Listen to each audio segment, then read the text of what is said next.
어떤 잘 나가는 젊은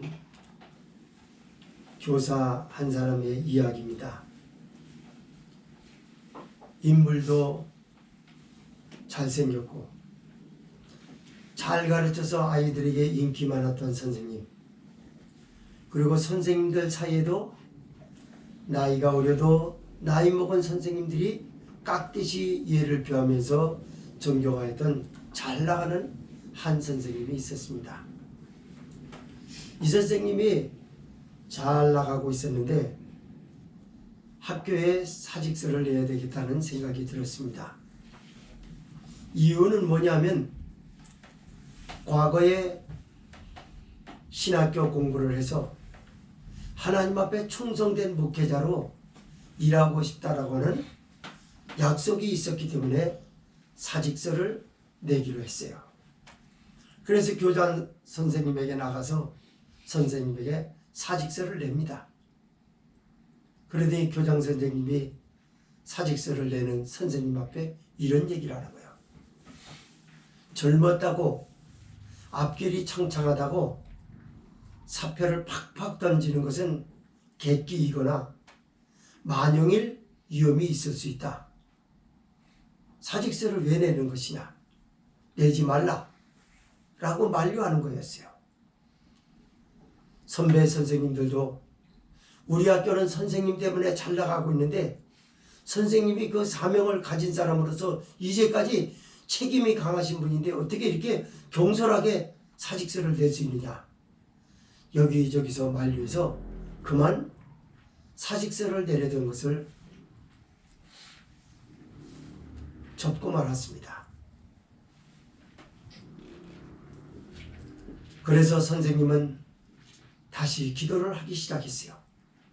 또 선생님이 선배들이 만류하고 교장 선생님이 만류하고 학교 앞날에 대해서 얘기해 주는 것도 그럴듯했어요. 그리고 얼마 안 있으면 이제 20년을 채워서 연금을 받을 수 있었기 때문에 연금을 받으면 신학교도 안정되게 할 수 있고 사역도 편안히 할 수 있는데 내가 왜 이렇게 했나 라는 생각도 들었어요. 그리고 기도를 했습니다. 어느 날 하나님의 말씀이 불현 떠오릅니다. 천지의 주제시요 지극히 높으신 하나님 여호와께 내가 간구하오니 아브라함으로 치붙게 하였다 할까 하여 내게 속한 모든 것은 한 실이라도 신들매도 취하지 아니하리라 라는 그 말씀이 그에게 문득 떠올랐어요. 그래서 사직서를 과감하게 내기로 된 것입니다. 맞아. 연금이 내 앞날을 보장해 주는 건 아니야. 나를 보장해 주는 건 오직 하나님뿐이야. 아멘. 주님만이 하셔. 아멘. 사람이 무엇을 투자한다 하면 확실한 것에 투자를 해야 지혜로운 것이고 확실한 것에 투자를 해야 상식적인 것이 아닌가. 모험을 걸어도 확실한 것에 모험을 걸어야 되지 않겠느냐. 마음을 먹고 과감하게 사직서를 던졌어요. 2년만 있으면 연금을 받는데 그거 생각하지 않고 갖다 사직서를 냈어요. 선생님들도 깜짝 놀랍니다. 아니 어떻게 이렇게 무모할 수가 있는가. 그러나 그분은 안정되게 신학대학원을 졸업하고 목사가 되어 지금도 안정된 교회를 이끌어가며 하나님이 그의 삶의 보장이 되어주시고 목회의 보장이 되어주신 것을 어여치 간직할 수 있었다는 그런 말인 것입니다. 오늘 본문은 바울 사도에 대한 얘기입니다. 바울 사도는 다메섹 도상에서 예수님을 만나고 누구보다 예수님을 사랑하고 하나님 나라에 열정적이고 헌신적이었던 사람이었습니다. 그가 계획하고 하나님 안에서 일하는 것에 대해서는 거침이 없이 어떤 것도 장애가 되지 않으리만큼 시온의 대로가 착축을 넣고 일사천리로 모든 것이 이루어졌어요. 어느 날 제1차 선교 여행의 경험을 토대로 쌓았던 노하우를 펼쳐보면서 제2차 선교대회 때도 소아시아에서 엄청난 교회의 부흥을 이뤘어요. 그리고 계획대로 차질 없이 잘 나가고 있었습니다. 그런데 성령이 저지하는 겁니다. 바울아, 소아시아에서 가서 복음을 전하려고 하지 말고 내가 너에게 이끄는 대로 하라. 이렇게 성령이 그를 저지합니다. 그래서 그에게 끌어올랐던 열정과 계획한 모든 것들이 다 수포로 들어갔어요. 그리고 굉장히 고민스러웠어요. 어떻게 할 것인가. 성령은 그를 갈라디아 남부에서 북부로 이동합니다. 이동하더니 무시아에서 비두니아로 갈 때 비두니아로 가는 게 하나님의 뜻인가 보다. 그러고 가려고 했더니 주의 영이 강권하여 허락지 않고 이걸 하지 못하도록 막아버려요. 그래서 바울이 그 밤에 큰 고민에 빠졌습니다. 하나님이 우리 일행들에게 열정도 꺾어버리고 계획한 것도 다 이렇게 수포로 이제까지 그런 일이 없었는데 왜 이렇게 하실까? 고민하던 밤이었습니다. 그때 환상에서 마게도냐 사람 하나가 손짓을 하면서 나를 도와달라, 우리를 도와달라 하는 손짓이었어요. 그 환상의 계시를 보고 나서 하나님이 여기 가서 복음을 전하라고 하는가 보다 라고 하여 마게도냐의 첫 성인 빌립보를 가서 거기서 자주장사 루디아라 이름하는 한 여성을 만나서 유럽의 최초의 교회가 세워지는 놀라운 금자탑을 쌓으렸다라는 역사적인 것이 오늘 본서의 서론과 배경과 내용이 되겠습니다. 이런 말씀을 통해서 말씀을 두 가지로 나눠서 보겠습니다. 첫째로 6절에서 10절은 바울을 향한 계시의 환상과 바울 일행의 순종을 말씀하고 있고, 두 번째 11절에서 15절은 두아디아라 성의 자주장사인 루디아의 가정을 향한 하나님의 인도하심을 각각 보게 되겠습니다. 6절에서 10절 읽습니다. 시작. 성령이 아시아에서 말씀을 전하지 못하게 하시고는 부르기아와 갈라디아 땅으로 다녀가 무시아 앞에 이르러 비두니아로 가고자 애쓰되 예수의 영이 허락지 아니하시니라. 무시아를 지나 드로아로 내려갔는데 밤에 환상이 바울에게 보이니 마게도냐 사람 하나가 서서 그에게 청하여 가르되 마게도냐로 건너와서 우리를 도우라 하거늘 바울이 이 환상을 본 후에 우리가 곧 마게도냐로 떠나기를 힘쓰니 이는 하나님이 저 사람들에게 복음을 전하라고 우리를 부르신 줄로 인정함이로라.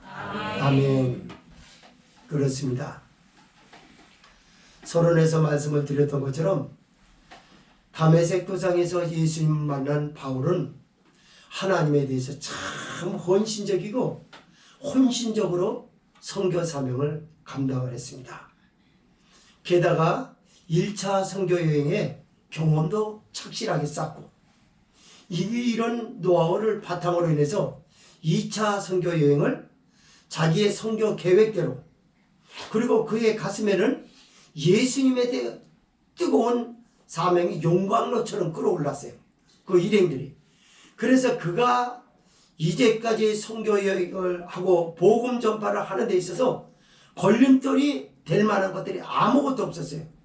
너무나 예수님을 뜨겁게 사랑했고 그가 계획한 건 하나님의 뜻과 상관성이 있었기 때문에 그 계획대로 차질 없이 이루어졌다는 말입니다.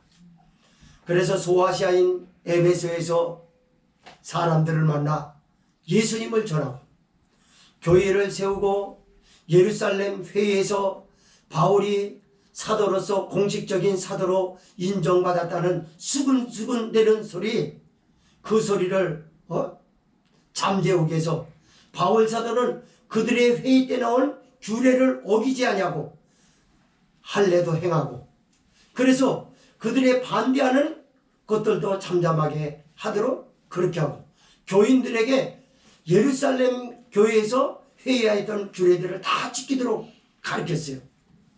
그래도 하나님의 뜻에 전혀 걸림돌이 되지 않을 것이라고 바울은 생각해서 그렇게 했습니다.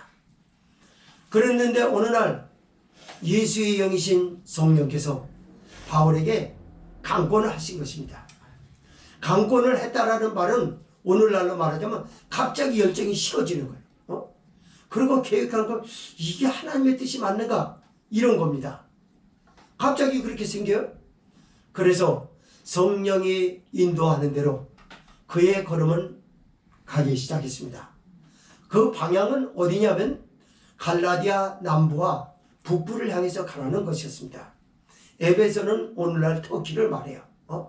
그래서 그쪽 지역에 아마 남부에서 북부로 가려나 보다. 그래서 에베소에서 이동해서 갈라디아 쪽으로 가고 갈라디아 남부에서 북부로 가는 거였어요. 이렇게 가고 있는데 그리고 쭉 가다 보니까 우상의 도시 무시아가 있습니다. 바울이 우상을 만났을 때 일어나는 뜨거움을 우리는 보지 않았습니까? 참 대단했던 사람이에요. 그래서 무시아로 갔는데 무시아에 갔을 때 거기서 가서 우상에 대한 잘못된 것을 책망하고 그리고 예수 그리스도의 복음을 전했어요. 그리고 비두니아로 길을 행하려고 하는데 예수의 영이 이를 허락지 아니하시는지라 라고 한 것처럼 강력하게 이를 저지하는 것입니다. 성도 여러분, 가끔 가다 보면 성령이 교회가 계획했던 것, 성도가 신앙생활하면서 계획했던 것, 짜임새 있게 계획했던 걸 수포로 돌릴 때가 있어요. 봉사도 한마음 일치돼서 하려고 다 했던 일이 폐지되는 일이 있습니다. 성령이 강권하시게 되면 열정이 식어져 버리고 계획한 것이 다 흐트러지는 경우가 있어요. 이런 일들이 지금까지 많이 있었습니다. 바울은 앞서 말씀을 드렸던 것처럼 자기 계획대로 차질대로 일사천리로 일들이 잘 됐었어요. 지금까지. 그런데 이제 계획도 다 수포로 돌아갔습니다. 용광로처럼 그리스도에 대한 복음을 전해야 되겠다는 열정도 다 식어져 버렸어요.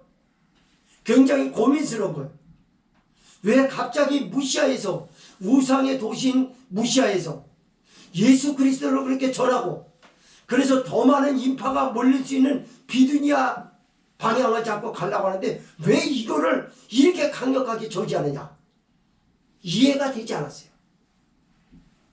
그런 것처럼 주님의 알 수 없는 인도 섭리는 지금까지 교회를 그렇게 이끌어왔고 성도 개인의 일을 그렇게 이끌어왔고 그의 사업을 그렇게 개입하셨고 그뿐만이 아니라 교회에서 일어나는 각종 봉사와 헌신들에 대해서 그렇게 이끌어왔습니다.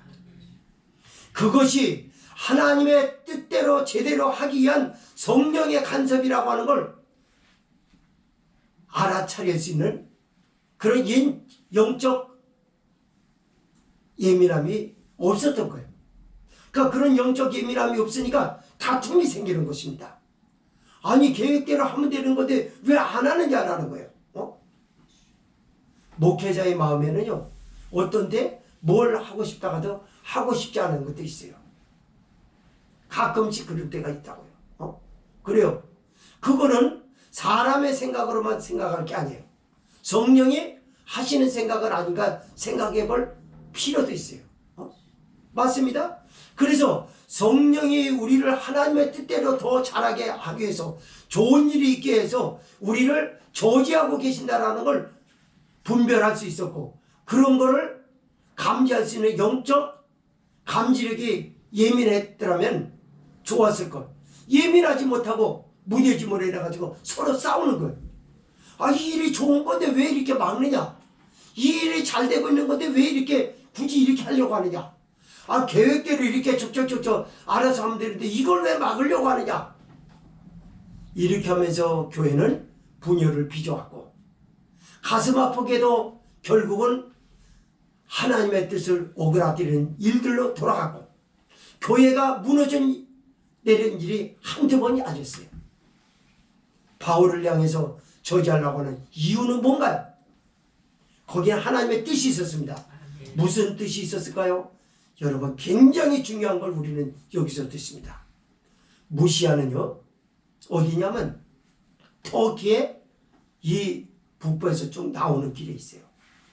비두니아로 가는 걸 막았거든요. 비두니아는 흑해안입니다.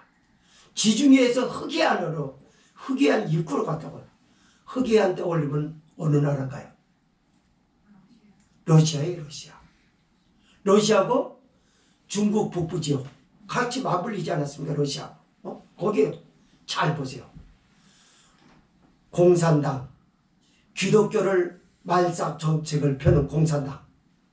그 땅에 복음을 들어가는 걸 연장시키려는 하나님의 뜻을 오늘날 보면, 이야, 하나님 대단하시다. 아멘. 그렇습니다, 여러분. 바울은 영토가 넓은 곳, 그리고 인구 밀집도가 상당히 높은 그 중국, 그런 데 가서 복음을 전하면 얼마나 좋겠냔 말이에요. 더더군다나 우상의 도시에서 많은 사람들하고 경험한 바가 있지 않습니까? 그래서 더 많은 곳에서 더 많은 사람을 구원하면 더 좋겠다라고 하는 게 바울의 생각이었지만, 하나님은 그 당시 벌써 1809년 전에 있었던 일들인데, 오늘날 옛소련하고 중국 공산당, 북한, 이 공산당들이 기독교 말살 정책을 펼 것이라고 하는 것을 인간들은 내다보지 못했지만 하나님은 내다본 줄 믿으시기 바랍니다. 만약에 그때 복음이 들어가서 교회가 대단했고 그랬을 때 어떻게 됐겠습니까? 엄청난 살상이 일어났을 거예요.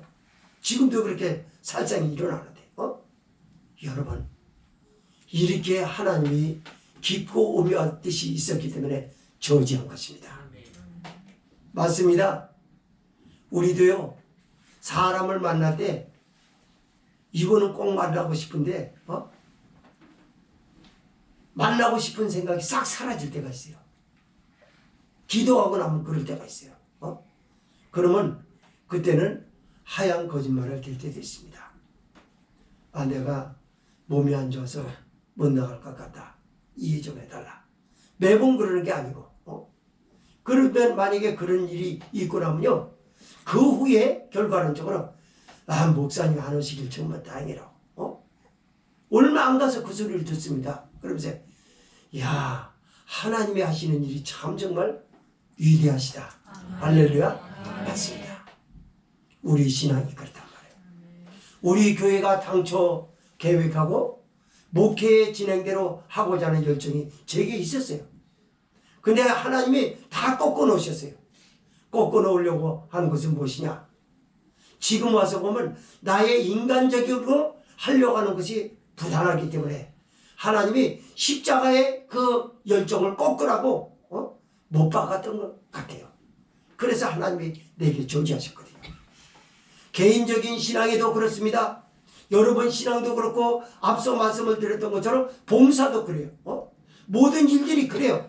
그리고 심지어 성도들이 하고자 하는 사업도 그렇습니다. 아, 이것을 안정되게 다 하려고 그러는데 어느 날 하지 말라고 그러는 거예요. 그러면 이건 마귀다. 영적으로 감지 못하면 마귀라고 얘기를 합니다. 아닙니다. 때로는 성령이 하나님의 영광 받으실 하나님의 깊으신 뜻을 받들어서 더 좋은 일로 이끄시려고 가끔가다 우리를 저지하는 거예요. 이걸 누가 할까? 오늘 말씀에서 우리는 그거 지금 배우고 있습니다. 우리는 감정대로 신앙생활하지 않아요. 우리는 내 마음대로 신앙생활하지 않아요. 우리는 하나님의 말씀에 순종하고자 하는 목적에 이끌리고 있는 줄 믿으시기 바랍니다. 마치 자폐증 아이가 한 가지밖에 보지 못하거든요. 자폐증 아이는 다른 거 아무것도 몰라. 그래서 공놀이를 하다가 공이 길가에 가도 자동차가 왔다 갔다 하는 거 생각이 없어요. 안 보이니까. 그리고 그건 목적하는 바는 뭐냐면 공놀이를 해야 되겠다는 거예요. 그러다가 교통사고 나듯이 우리는요 마치 그와 같아요. 그래서 우리에게는 예수님만 보입니다. 말씀만 보입니다. 진리만 보입니다. 그래서 거기를 향해서 달려가는 사람이란 말이에요. 그래서 복음을 전하다가 순교한 사람들이 있었고요. 신앙을 고집하다가 굳이 신앙을 고집하다가 위험을 당한 사람도 적지 않게 있습니다. 그러나 그들은 다 이 땅에서는 잘못 혹평을 받았을는지 모르겠지만 순간적으로 말입니다. 그러나 하늘나라에 가서는 하나님의 뜻을 가장 받들어 섬겼던 사람으로서 천국에서 상이 컸던 줄 믿으시기 바랍니다. 맞아요.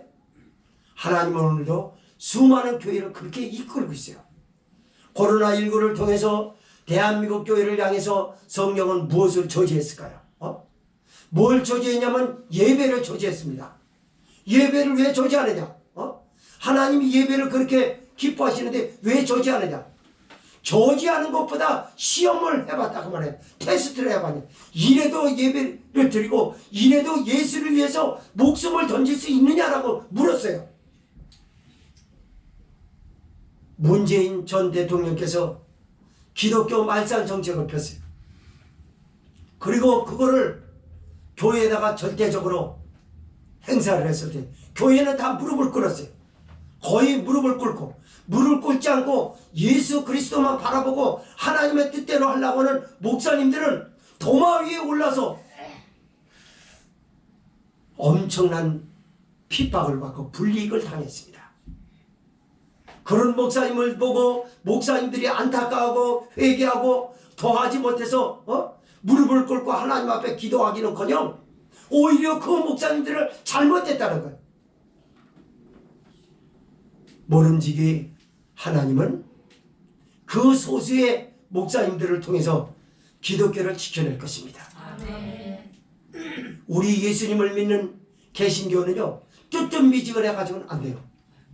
우리는 분명하게 말씀만 바라보고 따라가야 되고요. 성령은 말씀에 집중시키지 말씀 바깥에서 하지 않아요. 하나님의 뜻은 우리와 달라서 하늘이 땅보다 높은 것 같이 우리의 생각으로 알 수 없는 하나님의 기쁘신 뜻을 누가 헤아릴 수 있었을까요?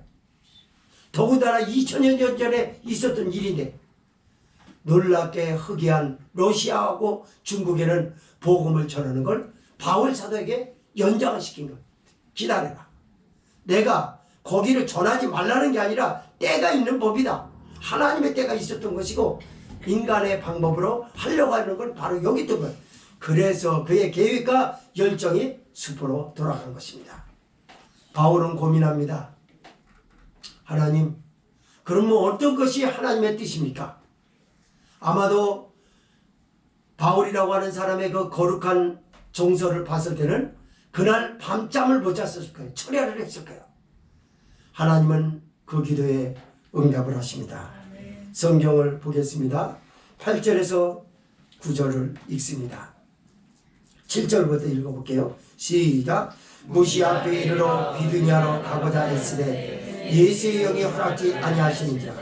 무시아를 지나 드로아로 내려갔는데 밤의 환상이 바울에게 보이니 마게도냐 사람 한나가 서서 그에게 청하여 가르되 마게도냐로 건너와서 우리를 도우라 하거늘. 잘 보세요. 무시아로 가가지고 드로아로 이렇게 내려갑니다. 이제 가지 말라고 그랬으니까 비두니아로 가지 말라고 그랬으니까 돌아선 거예요. 그래서 그 밤에 고민을 했던 겁니다. 근데 밤에 환상의 계시가 바울에게 오는 거예요. 마게도냐, 즉 오늘날로 말하자면 그리스죠. 유럽이죠. 유럽의 천무대를 밟아봐라. 바울이 경험하지 못한 걸 한번 밟아봐라 하기 위해서 거기서 사람 하나가 손짓하는 거예요. 여기서 이 한 사람이 얼만큼 중요하냐 그래요. 잠시 후에 보겠습니다만 이게 루디아 여인은 아니었냐 라고 관망해 볼 수 있습니다. 맞습니다. 마게도냐 사람 하나가 도와달라고 간청을 하면서 손을 흔드는 거예요. 바울은요 자기 계획과 열정이 있었기 때문에 비두니아로 가려고 했던 것도 여기서 에스데라고 성경에서 6절에 우리가 읽었던 것처럼 그래요. 7절에 굉장히 애썼어요. 가서 전하려고. 이게 사람이에요. 길을 씁니다. 그래도 책임감이 있는 사람이니까 길을 쓰는 것이 책임감이 없는 사람이 길을 쓰겠어요? 바울이 얼마나 그리스도에 대한 책임감이 강한 사람입니까? 그러니까 그냥 애썼어요. 근데도 애쓰는 것도 다 저지예요, 성령이. 아마도 기도를 시원치 않게 했었던 사람이라 그러면 그렇게까지는 안 했을 거야. 그러나 바울은 주님과 함께하는 사람이기 때문에 그렇게 강권한 줄 믿으시기 바랍니다. 그래서 그 저지를 당했어요. 그런데 밤에 마게도냐 사람 하나가 와서 도와달라고 손짓을 해요. 자, 10절을 읽겠습니다. 시작. 바울이 이 환상을 본 후에 우리가 곧 마게도냐로 떠나기를 힘쓰니 이는 하나님이 저 사람들에게 복음을 전하라고 우리를 부르신 줄로 인정하밀어라. 아멘. 여러분, 사람이요 성령의 인도를 받는 게 이렇게 어렵습니다. 아까는 비두니아로 가기를 애쓰되 그래요. 여기서는요 환상을 본 후에 이것이 하나님이 그 사람들에게 복음을 전하라고 한 것이 맞다라고 해서 가려고 하는데, 가려고 할 때 순순히 가던가요? 뭐라고 그래요 여기서? 참 정말 힘쓰되 그러잖아요. 힘쓰되. 힘쓰지 않으면, 힘쓰지 않으면 순종 못해요 여러분. 사람은요 자기 마음대로 하려고 하는 애쓰는 게 있어요. 기를 쓰고 한다. 길 하지 말라고 하는데도 기를 쓰고 그렇게 하는 거예요. 그러나 순종은, 말씀 순종은 우리가 생각하는 것처럼 쉽지 않아요 여러분. 힘썼다고 그랬죠. 힘썼다고. 힘썼다라는 얘기는 뭡니까? 자기 계획한 게 아까워도 기억 속에서 잃어버리기로 했고, 그리고 자기 끌어오르는 열정, 내가 비두니아로 꼭 가서 해야 되겠다는 열정, 그건 누르는 거예요. 누르려고 힘을 썼다는 겁니다 여러분. 아셨어요? 이렇게 어려워요. 그래서 성령의 인도받는 사람이 오늘날 없다라고 하는 두 가지 측면에서 보면요, 하나는 경건질 못한 거예요. 또 하나는 뭐냐면 자기가 너무 강해요. 예수님은 자기가 너무 강한 사람은 나의 제자가 되지도 못하고 나를 따라오지 못한다고, 누구든지 나를 따라오려거든 자기를 부인하고 자기 십자가를 지고 나를 쫓을 것이니라 했는데, 자기 십자가를 지려고 하는 게 없어요. 애쓰는 게 없다고. 못 박는 것도 못하지만 자기 십자가도 지지 않아요. 자기 십자가가 뭡니까? 애쓰는 거. 아, 이걸 해야 되나? 근데 하나님의 뜻이기 때문에 해야 돼. 누구처럼? 예수님처럼. 십자가를 앞에 두고 감람산에서 기도하셨던 예수님 아시죠? 땀방울이 핏방울이 되기까지 애를 쓰시고 기도하십니다. 아버지여, 하실만 하거든 이것을 내게서 옮기시옵소서. 그러나 내 뜻대로 마옵시고 아버지의 원대로 되기를 원합니다. 이게 힘쓰는 거예요. 우리가 신앙생활을 해보면요, 사사기의 말씀을 언뜻 떠올려보면 자기 소견대로 하였더라. 사사기가 그렇게 얘기를 하거든요. 그 소견대로 저기 하는 거, 자기가 자기 소견대로 한 걸 모르고 사사시대 사람들을 판단합니다. 왜 이 사람들은 자기의 소견대로, 네가 자기의 소견대로 해서 네가 너 여전히 네 소견대로 하지, 네가 무슨 하나님 말씀에 순종했냐? 난 나름대로 말씀에 순종했는데. 아니요. 왜 아닌지 아세요? 내 계획과 내 열정을 십자가에 못 박은 사람이 어떻게 순종이 됩니까? 안 되는 거예요 여러분. 그걸 못 박아야 돼요. 못 박고 하기 싫은 그 일을 해야 되는 거예요. 하기 싫은데 그 길이 하나님의 뜻인데 어떡합니까? 하기 싫은데 그게 말씀 순종인데 어떡하겠어요? 그러니까 힘을 썼다는 거 아닙니까? 바울 이래. 과거에 가지고 있었던 노하우가 얼마나 아름다웠습니까? 그러나 그 아름다움도 잠시 치우라는 거예요. 내 뜻대로 해라. 내 뜻대로 따라가라. 성령께서 그러니까 하나님의 뜻이 이거니까 넌 이걸 하라. 놀랍게도 바울 일행은 거기서 힘을 씁니다. 결심을 합니다.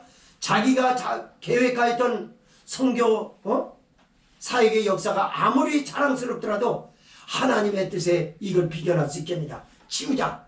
내 열정이 성령이 이끄는 것만큼 하겠느냐. 이걸 못 박아버린 거야.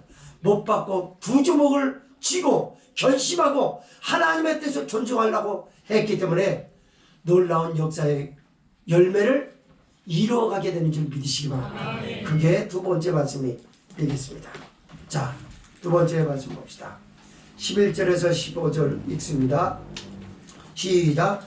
드로아에서 배로 떠나 사모 들어갈 배로 직행하여 이튿날 네아폴리로 가고 거기서 빌립보에 이르니 이는 마게도냐 지경 첫성이요 또 로마의 식민지라. 이 성에서 수일을 유하다가 안식일에 우리가 기도처가 있는가 하여 문밖 강가에 나가 거기 앉아서 모인 여자들에게 말하더니 두아디아 성의 자주장사로서 하나님을 공경하는 루디아라 하는 한 여자가 들었는데 주께서 그 마음을 열어 바울의 말을 청종하게 하시니까 저와 그 집이 다 세례를 받고 우리에게 청하여 가로되 만일 나를 주 믿는 자로 알거든 내 집에 들어와 유하라 하고 강권하여 있게 하니라. 아멘. 저는요 이거를 원고를 적으면서 가슴이 막 뜨거워지더라고요. 맞아. 내가 교회가 크게 부흥을 이루지는 못했는데 하나님이 성령께서 이렇게 강권해서 이끌고 있다. 이게 믿어지더라고요. 할렐루야. 맞습니다. 하나님의 뜻이 가장 아름답고 하나님의 뜻이 가장 놀라운 결실을 보게 되는 줄 믿으시기 바랍니다. 그래서 바울 일행이 힘을 쓰고 애써가지고 드로아에서 배 타고 나서 사모드라게로 직행하였다고 그랬습니다. 직행했다는 건 뭐냐면 시간을 질주할 수 없다 그 말이에요. 그러면 시간을 지체하는 동안에 사람이 나태해지면요 그때 또 자기가 나와요. 우리가요 하나님 앞에 뭐 하는 것도 작정한 것도요 그때 하지 않으면 그거 식어져 버립니다. 그 의미 없어요. 그렇게 되면 그때 작정했을 때 아무리 힘들어도 그걸 해야 돼요. 사명도 그렇고 뭣도 다 그렇습니다. 그 문제는 힘들면 안 하려고 하는 거예요. 영영 돌아오지 않을 수도 있습니다. 바울은 그걸 지금 감지하고 있는 거야. 여기서 지체하면 안 된다. 아마도 쉬었어야 되는 것 같아요. 배를 타고 갔기 때문에 멀미를 했는지 뭐 했는지 잘 모르겠어요. 그리고 장시간 갔다고 했으니까요. 그런데 직행했다고 그랬어요. 오리로. 그리고 내륙 지방으로 들어갑니다. 네아폴리가 내륙이에요. 그래서 드로아 그 섬을 지나가지고 지금 내륙 지방 여기서 네아폴리로 바로 직행해서 간 거예요. 그걸 바로 드디어. 그러니 놀랍게도 거기는 유럽의 땅 그리스였어요. 마게도냐 첫성 빌립보에 그들이 발을 내딛습니다. 그리고 가슴이 그때부터 다시 뜨거워지기 시작합니다. 야 할렐루야. 하나님의 뜻은 참 대단하시도다. 대단하고 말고요 바울 일행이 식어졌던 가슴이 다시 한번 불을 붙입니다. 뭘 보고 붙였냐면 유럽이 빌립보라고 하는 마게도냐 첫성인 빌립보에 발을 딱 딛자마자 여기서 막 뜨거움이 일어나는 거. 수많은 사람이 눈에 보이기 시작합니다. 그리고 그 성에서 수일을 유하다라고 했는데요. 우리가 여기서 또 주목해 볼 수 있는 게 있어요. 당시에 빌립보는요 로마 황제의 뜨거운 사랑을 받던 아름다운 풍광을 가지고 있었던 그런 경관이 좋은 도시였습니다. 그렇게 아주 큰 도시는 아니었습니다만 대단한 도시였어요. 그래서 로마 황제로부터 로마 식민지 때도요 로마 황제로부터 세금을 면제받고 행정자치구역으로 로마의 지배를 받는 게 아니라 독립국가로서 인정을 받았던 것이 빌립보입니다. 그래서 빌립보는 대단한 것이에요. 그래가지고 여기 가니까 바울이 뜨거워질 수밖에요. 그러니까 그냥 막 좋아서 어쩔 줄 모릅니다. 그러면서 수일을 이곳에서 유하다가 안식일을 맞이합니다. 우리가 공식적으로 기도의 틀을 다 까놓을 필요가 있다. 기도처가 있는가 한번 알아보자. 그래서 수일을 한 곳에 유하다가 문을 열고 나가요. 문을 열고 나가니까 강가가 보입니다. 강가 여인들이 많이 앉고 있는 거예요. 그래서 그 여자들에게 지금 다가서는 거예요. 다가서서 여기 기도처가 없느냐라고 물어보는 거예요. 왜 물어봤냐면요. 복음은 들어가 있고 교회는 없지만 그래도 기도처가 혹시라도 복음을 들었던 사람이면 기도처가 있을 거라고 바울 일행이 생각한 거죠. 그래서 기도처가 있냐고 묻고 있는 거예요. 그래서 여러 가지 묻는 중에 바울이 어디서 온 사람이냐라고 여인들이 물었겠죠. 그러니까 우리는 성령의 인도를 받아서 우리가 선교 계획한 것을 소아시아에서 하려고 했던 건데 지금 하나님의 성령이 이곳에 축복을 주시려고 예수 그리스도를 전하라고 우리를 이곳에 오게 하여 온 사람들이다. 아멘. 그러니까 복음을 듣고 싶다 했던 거예요, 이 여자는. 그래서 복음을 준 거예요. 그 복음을 막 전해요. 근데 놀랍게도 두아디라 성의 자주장사인 루디아가 기도처에 있다가 무슨 소리가 나니까 나와본 거예요. 그래서 나와보니까 여자들이 쭉 모였는데 누군가가 연설을 하는 거예요. 그래서 저거 보나마나 예수 그리스도의 복음인가 보다. 왜냐하면요, 그 루디아라는 여성은요, 두아디라라고 하는 그 도시에서, 유명한 도시 아닙니까? 그 도시에서요, 우상숭배 도시인데 거기서 하나님을 신실하게 공경하는 여자라고 성경에서 그러거든요. 엄청나게 신실해요. 하나님밖에, 예수님밖에 몰랐답니다. 그래서 우상이 이 여자를 건드리지 못할 정도고, 이 여자는 돈이 많은 여자예요. 큰 사업가였거든요. 자주장사가 간단하게 옷 몇 개를 그냥 짊어지고 다니는 그런 게 아니라 염색 등등 그 무명 이런 것들을 사업을 해서 소묘 사업을 펼친 거예요. 그래가지고 두아디라 성하고 빌립보는 키로수를 600km입니다. 600km. 그 600km, 여기서 부산이 400km 조금 넘는데 600km면요 다른 나라예요. 그래가지고 여기서 사업을 확장시키고 있었던 거예요. 그런데 여기서도 자기 장사에 몰입하지 않고, 그래서 우리가 일상에 너무 몰입하면 그게 죄라는 거예요. 네가 하고 싶은 거 다 하고 하나님 앞에 예배드리고 하나님 앞에 하는 걸 안 하고 그거는 그게 죄야. 그게 네가 밥 먹고 살려고 애를 쓰고 사는데 그게 뭐가 죄겠냐. 네가 밥 먹고 음료수 마시고 하나님이 주신 축복을 누리는 게 뭐가 잘못이냐. 그러나 네 잘못은 뭐냐면 너무 몰입되어 있다 그 말이에요. 거기 있느라고 하나님 앞에 하는 건 생각도 하지도 안 하고 무관심하고, 그게 죄라는 거예요. 그래서 우리가 루디아 여성에게 배우는 게 그거 아닙니까? 그 여자는요, 사업가인데도 불구하고 기도처에서 기도하고 있었고요. 기도하고 있다가 하나님의 복음을 들을 수 있는 기회, 절호의 찬스를 딱 잡고 교회를 세우는데 뜨거운 헌신까지 다 함께 일어났다고 하는 것을 여기서 보게 되는 줄 믿으시기를 바랍니다. 자, 13절에서 14절 읽습니다. 시작. 안식일에 우리가 기도처가 있는가 하여 문밖 강가에 나가 거기 앉아서 모인 여자들에게 말하더니 두아디라 성에 자주 장사로서 하나님을 공경하는 루디아라는 한 여자가 들었는데 주께서 그 마음을 열어 바울의 말을 청종하게 하신지라. 아멘. 성도 여러분, 여기 루디아라고 하는 여성은요, 한 여성의 이름을 말하지 않습니다. 고대 왕국 루디아 왕국이라고 있어요. 고대 루디아 왕국은 역사에서도 보지만 그 재물이, 황금이 가장 많았던 도시로 알려지고 있어요. 그 가문의 한 여식이었다라고 하는 것을 여기서 말하려고 한 것입니다. 그래서 그 당시에, 그 수천 년 전인데 그 당시에 사업가였어요. 그래가지고 이 여자가 지금 두아디라 성에서 빌립보로 온 거예요.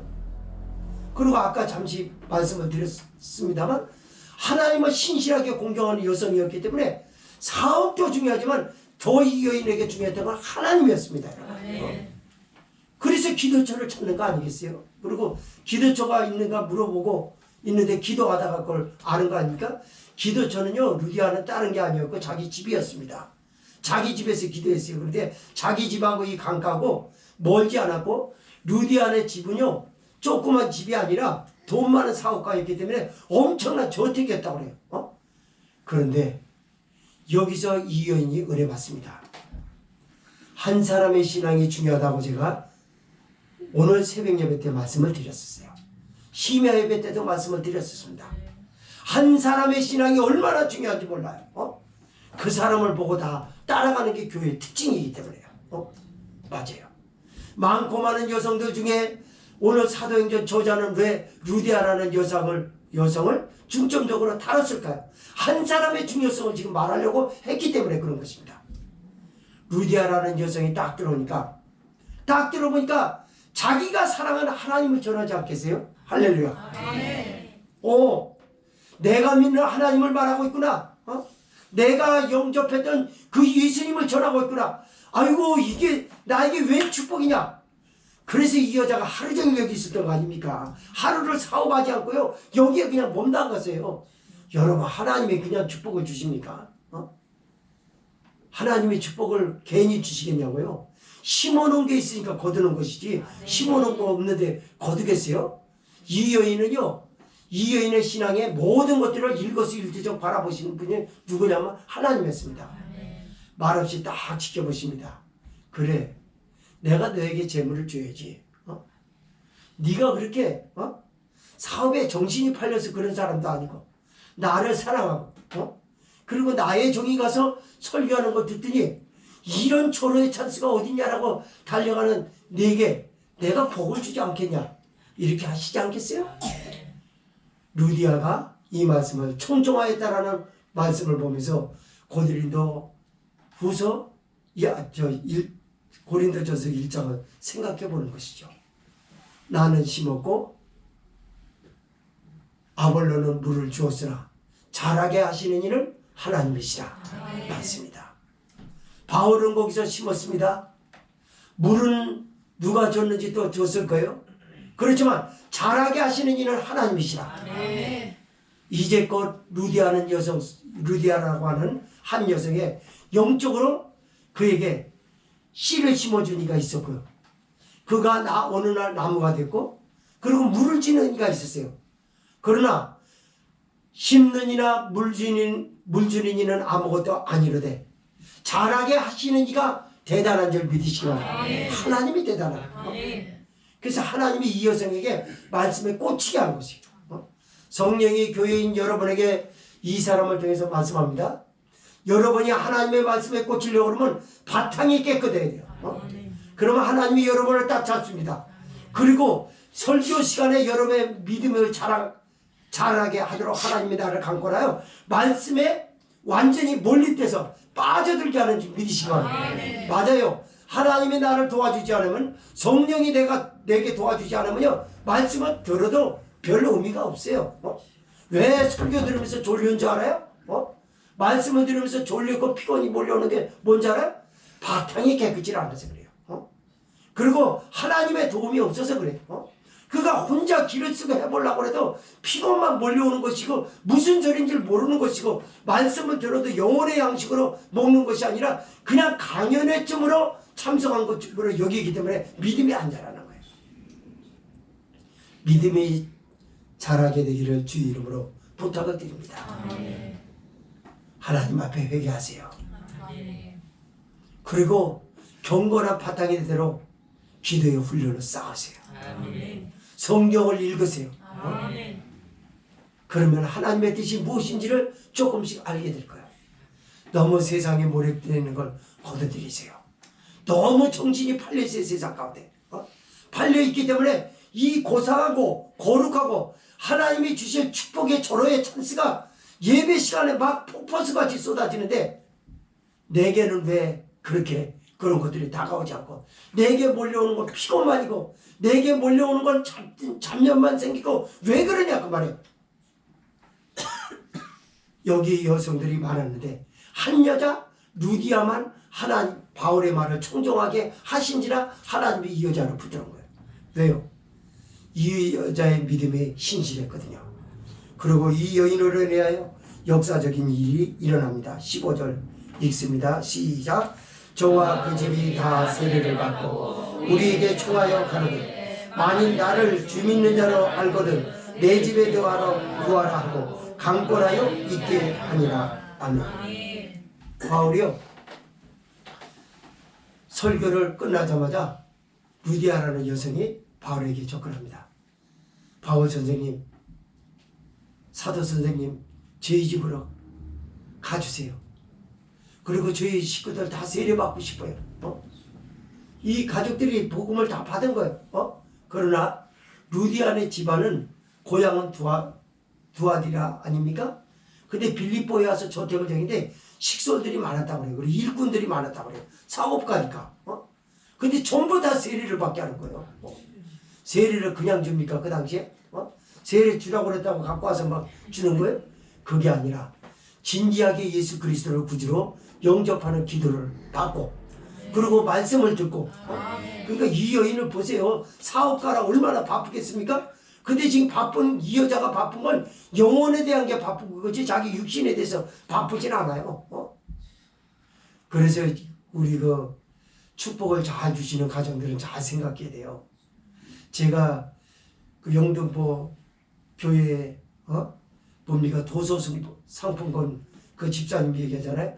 항상 그걸 놓치지 말아야 돼요. 하루아침에 아웃됩니다. 하나님이 딱 보고 나서 행위를 보고 나가지고 그 사람의 마음가짐을 보거든요. 너는 틀렸다. 그렇게 되면 틀렸다라는 동시에 함께 모든 것이 끝납니다. 그런 일 자처하지 않기를 바라요. 루디아는 지금 데려다가 바울 선생님을 일행들을 전부 데려다가 자기 집안에서 기도를 받게 하고 사람들을 예수님을 구주로 영접게 했어요. 그리고 세례를 받고 말씀을 하루 종일 들었어요. 그러고 나서 조용히 예배 끝난 다음에 날이 어둑어둑 저물어 갈 때 바울에게 내놓는 얘기가 있어요. 제가 집을 내놓겠습니다. 이런 여자가 아니에요. 선생님, 제가 하나님을 섬기는 사람으로 그렇게 열매로 제게서 보이거든. 저희 집을 교회로 사용해 주세요. 그렇게 했으면 좋겠습니다. 여기에 뭐라고 그러냐면요. 사정하는 걸 지내서 강권하다고. 바울 선생님이 하나님이 축복해 주십니다. 그러고 아멘 할렐루야 그러고 교회로 합시다. 이런 사람이 계세요? 그게 아니죠. 아닙니다. 저는 예수 그리스도를 전하러만 오셨지 교회에 세우는 걸 하나님이 하십니다. 그러니까 아니 나를 주로 믿는 자로 알거든 여기서 그러잖아요. 예수님을 믿는 사람으로 보이면 그러면 이것이 하나님의 뜻인 줄 알고 좀 받아주십시오. 그리고 막 붙들고 그냥 늘어진 거예요. 그래서 놀랍게 유럽 땅의 최초의 교회 루디아의 집이 교회가 되고 그 교회가 이때 루디아 사건으로 인해서 엄청난 인파가 여기 몰려들었대요. 거기 교회로 내줬다면서 그분 대단하네. 이 집이 평범한 집이 아니라고 그랬잖아요. 엄청난 저택이거든요. 근데 하나님의 교회가 루디아는 그렇게 생각한 거예요. 하나님의 교회인데 조그만데 돈으로 교회 얻어줄 수 있죠. 집을 땅도 구입해 줄 수 있죠. 그러나 화려한 것이 하나님의 전이 됐으면 좋겠다라고 하는 게 루디아의 생각이었어요. 그 여인은 예루살렘 성전에 대해서 많이 들어온 바가 있었거든요. 그렇기 때문에 교회로 된다고 하면 우리 집을 하나님의 교회로 내줬으면 참 소원이 없겠다라는 뜨거운 헌신이 여기서 일어났던 것입니다. 말씀을 정리해 보겠습니다. 사랑하는 성도 여러분, 헌신을 하고 싶어도 뜨거움이 일어나지 않는 건 말씀 가운데 은혜를 받지 못한 사람은 뜨거움은 일어나지 않아요. 내 생각은 잠시 동안 뜨거움처럼 일어나는 것 같아도 잠시 후면 언제 그랬냐로 돌아갑니다. 이것이 지금까지 성도들이 경험해온 바예요. 여러분은 하나님의 성령의 인도를 받으시려거든 무엇보다도 내 소견대로 살아왔던 삶을 회개하시고 접으시는 못 박는 일에 애를 쓰시기 바랍니다. 그리고 하나님의 말씀에 집중해 살겠다라고 하는 두 주먹 불고 쥐는 힘을 쓰는 일이 있기를 바라요. 예수님의 기도처럼 나의 원대로 마옵시고 아버지의 원대로 되기를 바란다라는 이런 신앙인들이 되어서 루디아 여성처럼 우리 마음에서 일어나는 뜨거운 헌신이 말씀을 듣는 가운데 일어나고 그래서 그 헌신이 축복의 종자가 되고 역사를 이루어서 루디아 한 여성으로 인하여 교회가 세워진 것처럼 여러분도 가는 곳마다 교회를 세우고 여러분도 가는 곳마다 하나님의 영광을 드러내는 저와 여러분이 되시기를 주의 이름으로 부탁을 드립니다. 통성으로 기도합시다.